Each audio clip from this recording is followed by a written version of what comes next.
Russell Tillis has another name in Jacksonville, Florida, the neighbor from hell. The neighbors would tell me of scenes of him chasing women down the street, screaming in the middle of the night.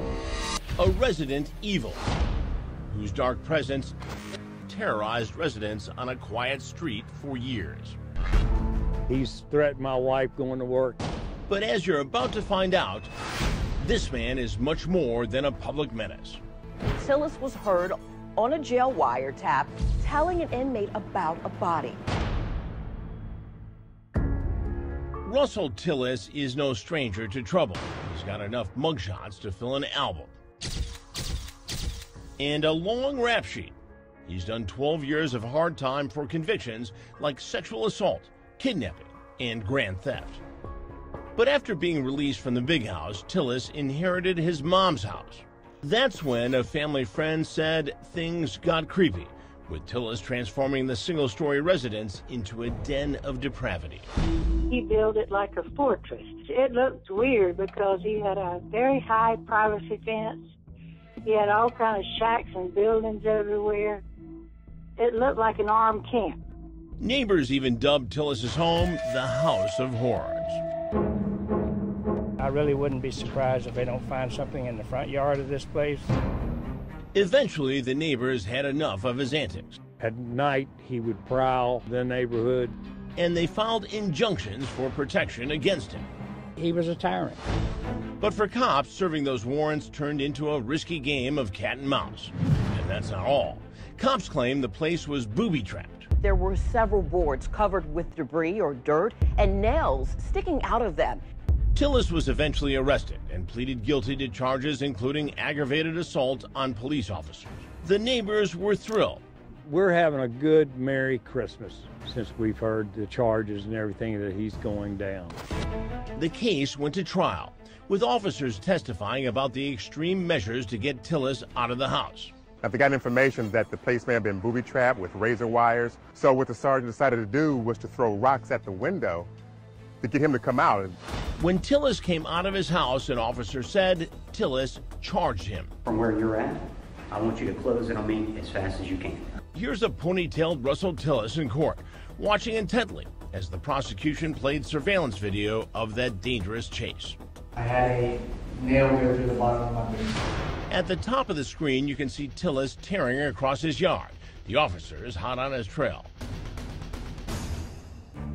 But the case was declared a mistrial. Tillis stayed behind bars, and that trial was child's play compared to the dark secrets that would spill out of Russell Tillis's cinderblock jail cell. Tillis was overheard in jail saying he had killed someone. Court documents revealed Tillis boasted to another prisoner that the someone was a local prostitute. Detectives wiretapped the jailhouse snitch to capture Tillis's admission on tape. Armed with that intel, cops revisited the spooky house where excavators bulldozed the front yard. There could be something buried out there anywhere.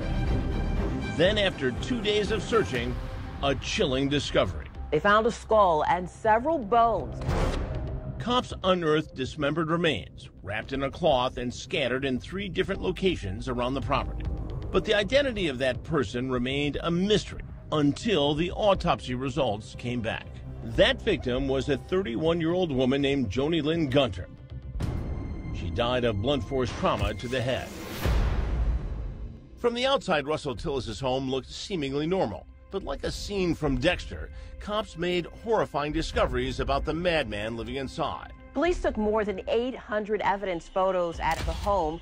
Inside, they found power tools, blades, chains tied to the ceiling, and chemicals. Police say Tillis targeted vulnerable women who lived on the fringes of society. But was Tillis the only killer in the House of Horrors? Also captured on the jailhouse wiretap, he tells the informant it was actually his brother Claude's idea to kill Joni Gunter. Police bring Claude in for questioning. We know more than what you think we know already. Well, I Why else do you think we would have you here? I don't know. Honest to God, other than well, look, I'll give you DNA. I got no problem with that because, like I said, I ain't done nothing.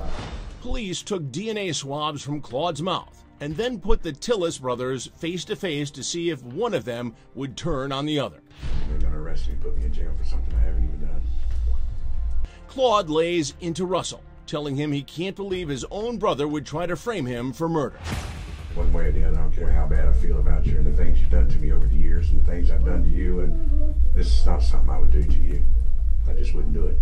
Claude Tillis has not been arrested or charged in connection with Joni Gunter's death. But just when you think you've heard it all, even more grim secrets spill from that jailhouse recording. Based on statements that Tillis made, we believe it's highly likely that other females were victimized by Tillis, including potentially other murders. Detectives head back to Tillis's home to look for more victims. This time, the search turns up empty. They searched the property very thoroughly, so it appears that there are no other remains here. Tillis, still in jail for assaulting cops, pleaded not guilty to charges including first-degree murder, human trafficking, and abuse of a dead body in connection with the murder of Joni Gunter. Since then, the house has been demolished, and Tillis is awaiting trial. If he's found guilty, the neighborhood bully could face the death penalty, putting a permanent end to his reign of terror.